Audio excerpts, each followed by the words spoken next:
What's up? It's me, your favorite reporter from the Next News Network. I'm at the White House. What up? It's rainy. It's cold. No, not that cold. You got the press over here. Stuff going on. We like 40 minutes. And we're gonna rock some news. You guys ready? Let's go. An overwhelming 76% of those watching approved of President Trump's speech last night. The president spoke about how he's taken more than 400 executive actions on his key promises. The expectations were high, and President Trump is exceeding them.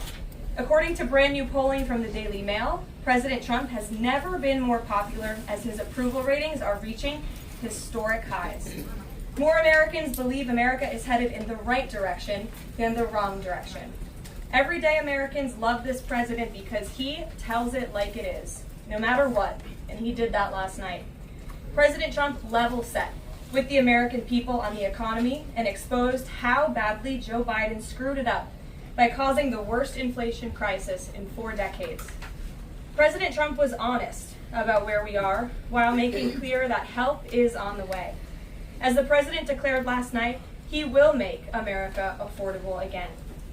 Last night, you also saw who motivates the president to work so hard. Everyday Americans, who President Trump shined a spotlight on last night in his speech. From Mark Fogel, who President Trump was finally able to reunite with his family and his beautiful 95-year-old mother after being detained in Russia, to Peyton McNabb, whose heart-wrenching story motivated President Trump to end men in women's sports, and to Allison and Lauren Phillips, the mother and daughter and sister of Laken Riley, who President Trump honored by signing the Laken Riley Act to ensure her name will live on forever. In other amazing and surprise moments, President Trump honored the life of Jocelyn Nungare, who was brutally murdered by illegal alien gang members. He ensured Jocelyn will never be forgotten by renaming a national wildlife refuge in her home state of Texas to honor her life. And in one of the greatest surprise moments of the night, DJ Daniel, an incredible 13-year-old boy who is beating brain cancer, saw his dreams fulfilled by President Trump when he was made an honorary Secret Service agent. And finally, after nearly 4 years, President Trump delivered justice for the families of the 13 American heroes who were killed at Abbey Gate in the Biden-botched Afghanistan withdrawal, which was one of the worst humiliations in the history of our country. President Trump announced that we have detained Mohammed Sharifullah, the monster who was responsible for that horrific attack, and he was delivered to Dulles Airfield earlier this morning. On his first day in office, President Trump's national security team across the federal government prioritized intelligence gathering to locate this evil individual. President Trump's team shared intelligence with regional partners such as Pakistan, who helped identify this monster in the borderland area late last month. Mohammed confessed to his crimes related to Abbey Gate and other attacks in Russia and Iran as well to the Pakistanis. And U.S. law enforcement officers traveled to Pakistan over the weekend, where he again confessed his crimes to the FBI. As President Trump said last night, this killer will now face the swift sword of American justice for these atrocities right here on United States soil. Joe Biden was responsible for this botched withdrawal, and he had 3 years to find this evil terrorist, and he didn't even try to get the job done. But President Trump campaigned on behalf of and grew very close to the Gold Star families. He promised them accountability, and last night, he kept his promise. He spoke to those Gold Star families yesterday, ahead of his speech, in an incredibly heartwarming call to share this incredible news. And as President Trump asked in his speech last night, how could anyone possibly be opposed to any of this action that he is taking? Well, apparently, the modern-day Democrat Party could. The behavior of Democrats last night was completely disgraceful and demonstrated how severely out of touch they are with the American public. It was the most shameful moment in the history of presidential addresses in that beautiful chamber. In what was supposed to be a unifying moment for our country, Democrat members of Congress instead screamed at the President of the United States, who was just overwhelmingly reelected by their constituents, walked out of the chamber, and worst of all, they disrespected the American people. Democrats didn't stand to keep men out of women's sports.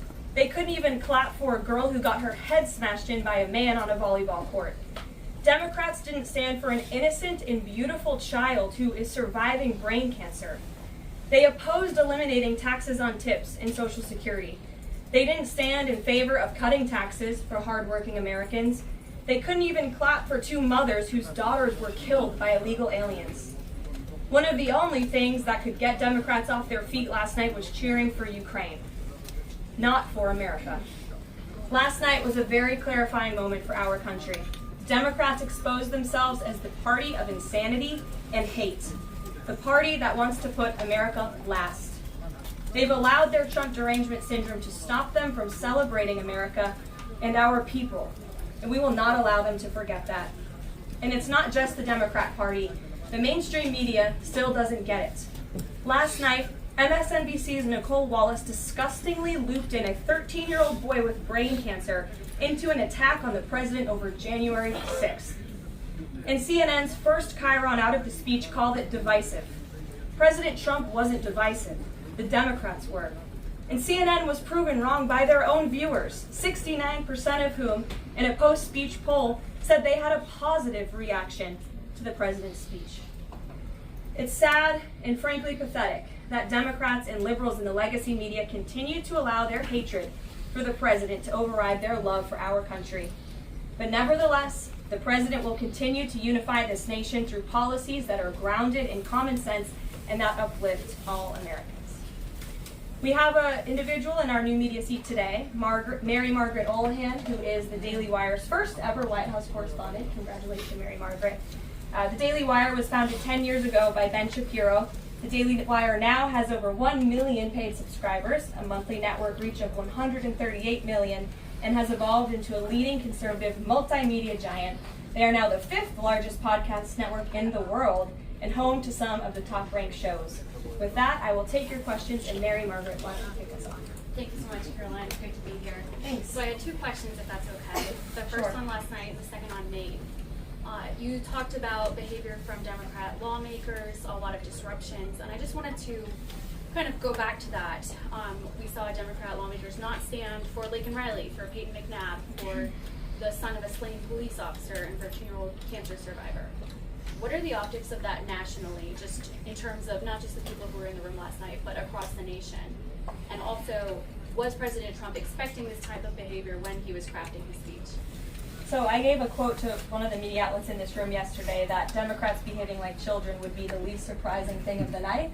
And unfortunately, that quote did turn out to be true.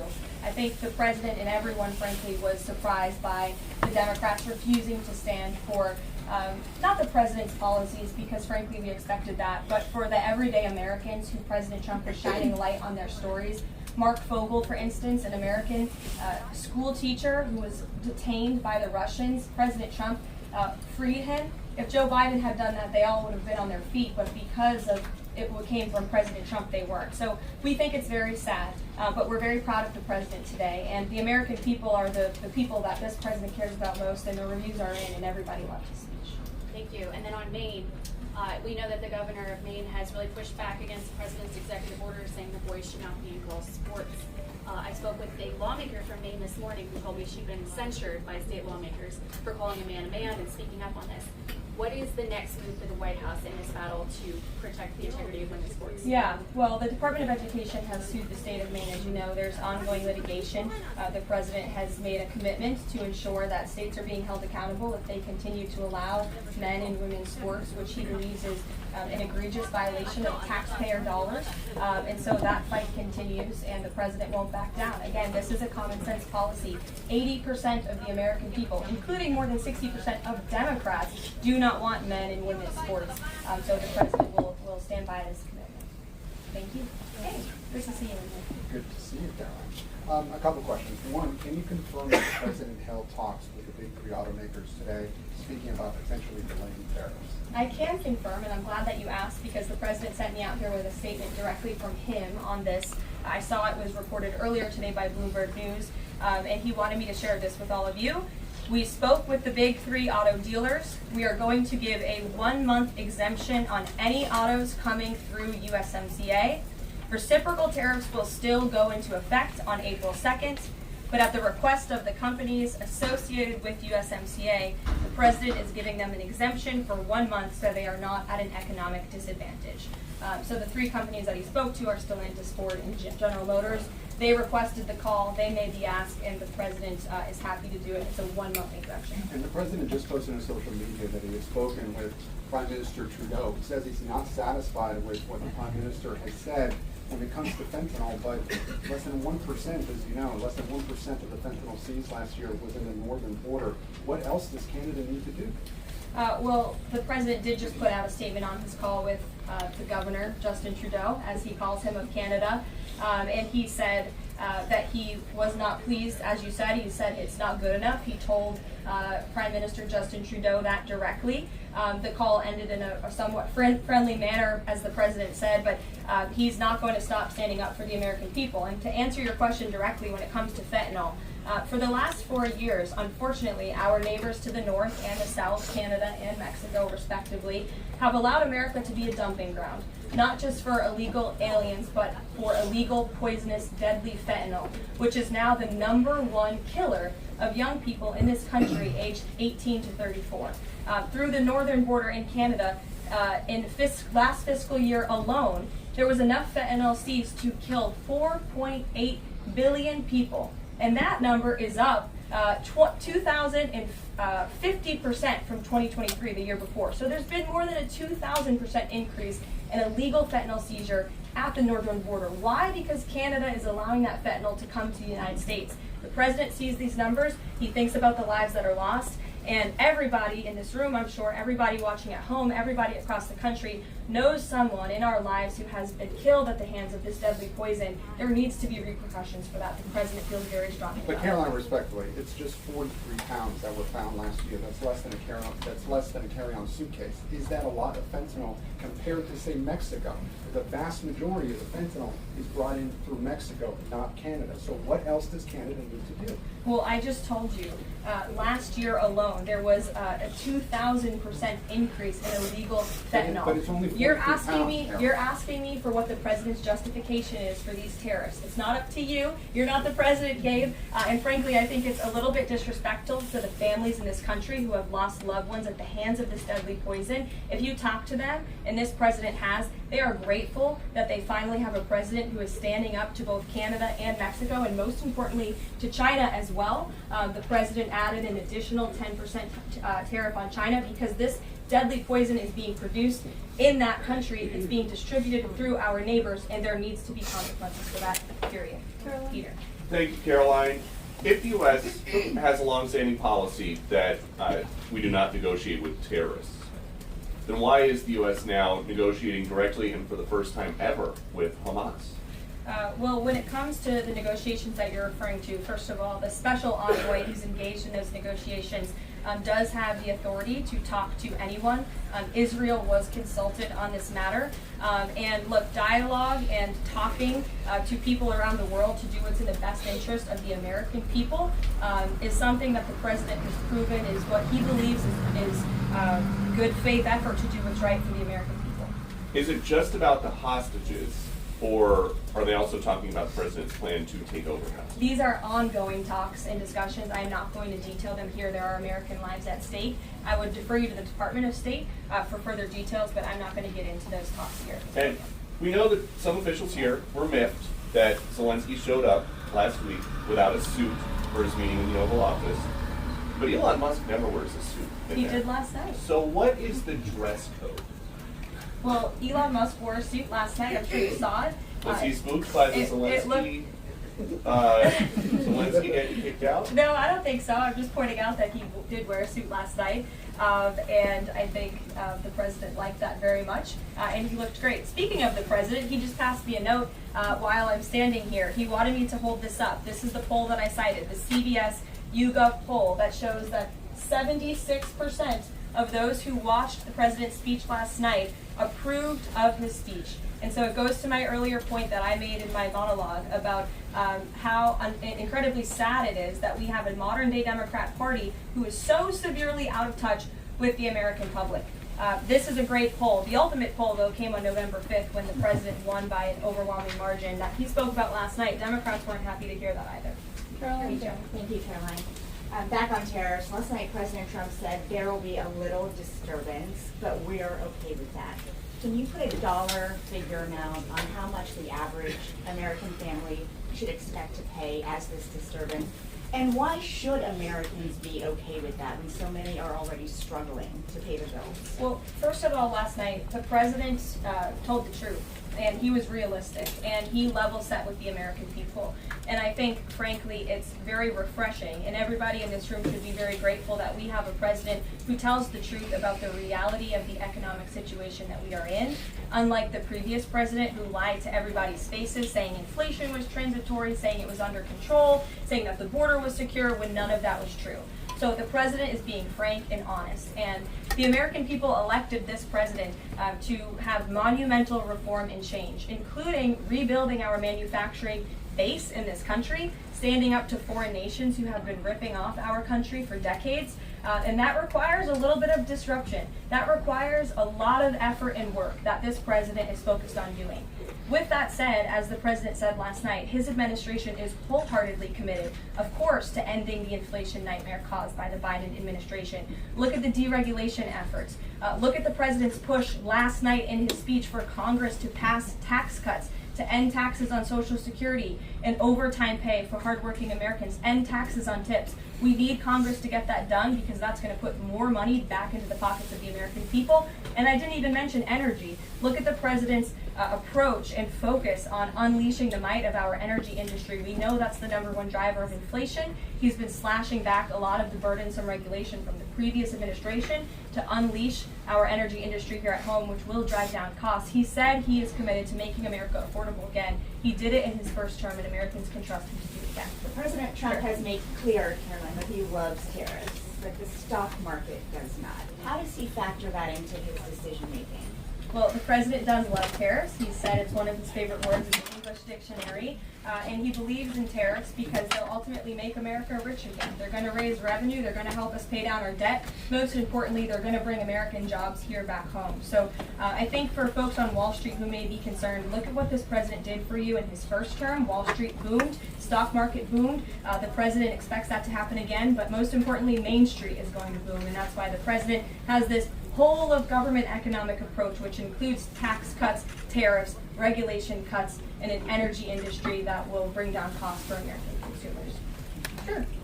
Thank you, Caroline. You mentioned not one Democrat senator voted to protect women's sports from males. Not one Democrat congressman or congresswoman stood to applaud or support protecting women's spaces and sports at the president's joint session to Congress last night, as you articulately mentioned in the beginning. So I'm wondering, what message is that sending to not only young women who are competing in these sports across the country, but also to the parents of these young girls? Yeah.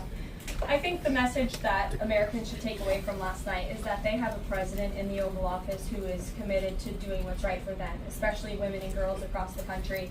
And I think it's very ironic, thank you for bringing up the point about women, that Democrat women were wearing pink to support our fellow females, yet they couldn't stand, again, for a young woman who was almost killed and severely injured by a man on the volleyball court.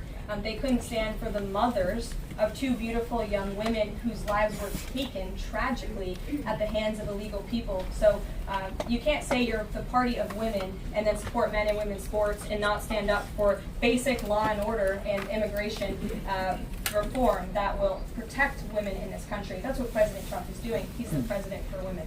Lindsay, good to see you. Thank you, Caroline. Good to see you. So, speaking of tariffs, China said yesterday that they're ready for any kind of war with the U.S. Because of these tariffs that have been placed on them, and a Chinese spokesperson also said that the tariffs would not lead to a resolution of U.S. concerns about fentanyl originating in China. Can you speak to how the administration is planning on responding to that? Well, I think Secretary Hegseth has responded to that this morning. He said that America will always be prepared to defend itself, especially under the leadership of this president in the Oval Office, and that certainly remains true. Again, when it comes to tariffs, the president has been very tough on China, not just now with 20% and more with the reciprocal tariffs that will hit on April 2nd, but look at what he did in his first term. There were billions of dollars worth of tariffs that he implemented on China, and it's quite telling that the previous administration did not rescind those tariffs because they realized the value that they had in not only deterring China, but also raising revenue here in the United States. Rachel. Thanks, Caroline. Just a quick follow-up, two quick follow-ups on tariffs. The president mentioned a little disturbance during his remarks yesterday. The CEO of Target says that consumers will likely see prices go up on everything from strawberries to bananas to avocados. How long should Americans expect to pay higher prices? Are we talking a week, a couple of days, a few months? Again, I don't have a crystal ball, but what I can assure the American people is that this president and this administration is doing everything they can. And I would remind you and everybody else in this room that it's because of the previous administration's economic policies that Americans were left with record high inflation. Inflation throughout Joe Biden's entire 48 months in office was at or above 3%. It hit record highs, as you know. And there's a whole list of what the Biden economic disaster this president was left to clean up. It's been a month, but he's working hard every single day to Just do one quick that. follow-up on the card out. Sorry to cut you off there. The U.S. imported $43 million worth of eggs from Canada. I know you mentioned some of the exemptions when it comes to automakers. Will there be any other carve-outs, including for eggs? We know prices are soaring for Americans. The president is open to hearing about additional exemptions. He always has open dialogue, and he'll always do, what's right, what he believes is right for the American people. But again, as for the egg crisis in this country, the president is wholeheartedly committed to ensuring we're increasing our egg supply, and we're also bringing down cost. And Secretary Rollins has been all over this issue. She comes from an agricultural background and family. That's why she's leading that very important department. She wrote an amazing op-ed in the Wall Street Journal. She's been all over the media talking about her plan. She has a real plan. The president endorses it. And he even, gave her an off-the-prompter shout-out last night to say, Brooke, I'm counting on you. It's an important issue. And this White House is working with Secretary of Agriculture every single day to address this issue. Sure. Thanks, Caroline. So, what does it say that the Democrats, while they couldn't stand for Americans or stand for victims, they stood for war and clapped for war and clapped for 5 more years of war? Yeah, the president addressed that last night, I think, when he called out Senator Elizabeth Warren and said that, again, as I said in my opening speech, very telling that the Democrats refused to clap for American people and American interests and American priorities, but they did clap for the country of Ukraine, which, by the way, the president's working very hard to end that war. So Democrats should be applauding him for actually doing something about it. A follow-up on that, if I can. You've spoken recently about how what happened in the Oval Office last week gave Americans an inside look into behind-the-scenes discussions with Zelensky. Is this how he treated Joe Biden and just treated him disrespectfully and received billions of dollars? Well, it's a very interesting question. I don't know if anybody in here asked my predecessor who stood at this podium about that, but there was a report from NBC News that President Biden also got increasingly frustrated with President Zelensky when he was handing out blank checks and President Zelensky kept asking for more. Joe Biden was quite frustrated with that. So again, as I've said repeatedly, Friday revealed the frustrations that this administration has had in closed-door negotiations with the Ukrainians. However, President Zelensky did put out a statement yesterday, which we believe is a positive step forward, and National Security Advisor Mike Waltz has been talking to his Ukrainian counterparts, and so we're in the midst of this, and we'll see what happens. Caitlin. Thanks, Caroline. I have 2 questions. One on the reprieve that is being granted to these 3 automakers for 1 month on the tariffs on Canada and Mexico. How did the president settle on 1 month? Mm-hmm. The reciprocal tariffs will go into effect on April 2nd, and he feels strongly about that no matter what, no exemption, so that's where the 1 month comes. So does he expect them to be able to shift production within a month? He told them that they should get on it, start investing, start moving, shift production here to the United States of America where they will pay no tariff. That's the ultimate goal. And on the conversations between the White House and the Ukrainians and the letter that President Trump revealed last night that he got from President Zelensky, Director Ratcliffe said today that the president has paused also intelligence sharing with Ukraine. Is that temporary or is that permanent? I believe what the National Security Council told me in regards to that was that they paused or they are reconsidering the funding for Ukraine, as you saw, the pause on the funding. As for intelligence matters, I would refer you to either the National Security Council or the CIA. But they're considering lifting or reinstating the military aid going to Ukraine, which they paused. Again, it's a pause for a review. Follow up on that. Sure. The president read parts of the letter that he received last night from President Zelensky. Can you give us a sense of when President Trump now plans to sign that minerals deal after receiving that letter? Those talks are happening as we speak. I just saw the National Security Advisor. He's working very hard on it. I believe he was going into the Oval Office to give the president an update on where this stands. But again, the president is committed to a peace deal. He wants to see this war end. And I think that President Zelensky's message, which he also shared on X as well, is a positive sign in the right direction. The president also said that the United States was reclaiming the Panama Canal. The president of Panama this morning, or at some point today, said that President Trump was lying. Wanted to get your response to that, and also curious if the president had a reason for not specifically mentioning BlackRock last night when he was praising the company that is buying canals or ports around the Panama. Yeah, I'm not sure if Panama has seen what's going on with their own canal, but as you just mentioned, BlackRock is now interested in investing and taking over the two ends of the port, which is very important because the president was very vocal several weeks ago about the need to ensure that China is not controlling the Panama Canal. This is a very important place for the United States of America. We also saw that the Panama Canal lifted fees on our U.S. naval ships that are going in and out of the canal. That's a win for the United States of America. And the president will continue to ensure that the Chinese government, the CCP, cannot be infiltrated in the Western Hemisphere and certainly not in the Panama Canal, which is a very important place for our country. The president continues to call the Prime Minister of Canada, Justin Trudeau, Governor of Canada. I'm curious what he means by that, and if there are any plans that are moving forward with trying to make Canada the 51st state. And I have a follow-up on the economy as well. Sure. Well, the president put that in his True Social account, or his True Social post earlier today. He feels strongly that it would be very beneficial for the Canadian people to be the 51st state of the United States. They wouldn't be paying for these tariffs. They'd have much lower taxes if they were part of our great country. And Caroline, on the economy, you and I traveled the country during the campaign. This is an issue that so many voters decided to cast their ballots on, and they voted for President Trump. He has started to have that realistic conversation with the American people, that disturbance comment last night. But I'm curious if you can be real with Americans right now as all of these factors are playing out.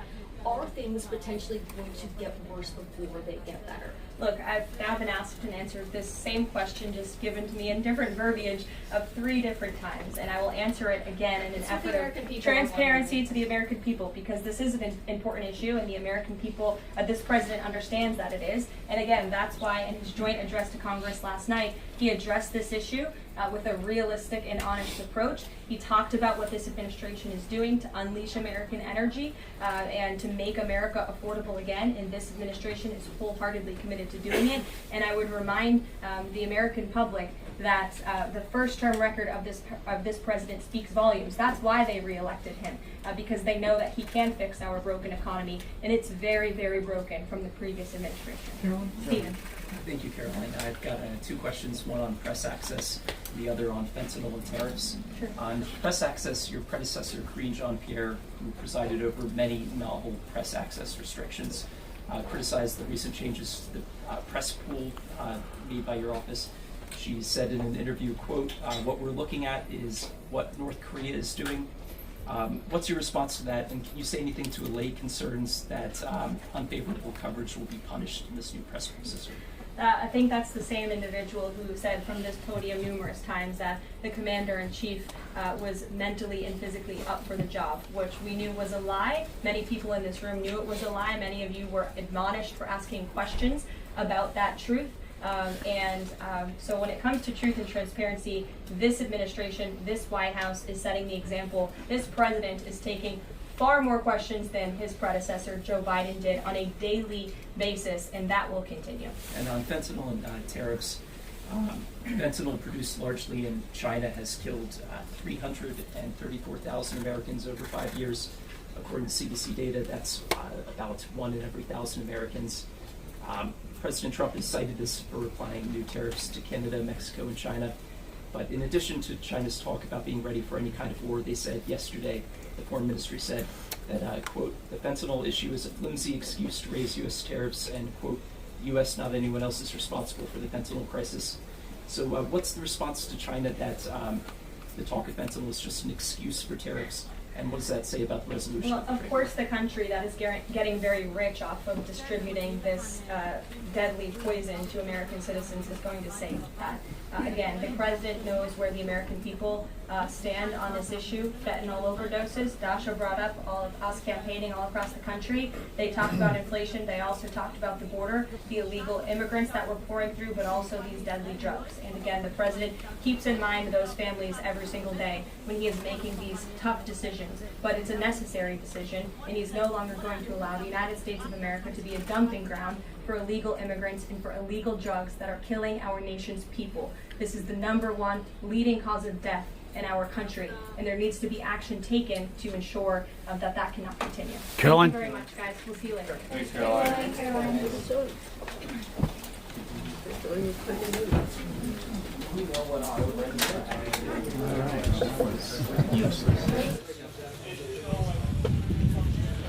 All right, it is a rainy day here at the White House. Press conference just ended. A lot of conversation about last night's events, as you could imagine. And I had a question lined up, didn't quite get a chance to make my hit, but that's okay. There will be more opportunities. So here we are.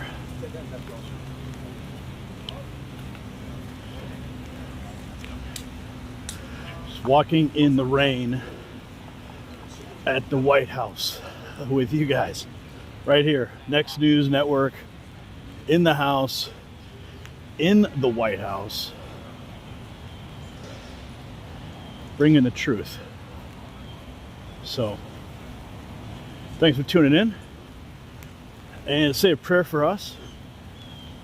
We'll say a prayer for you guys. Love you.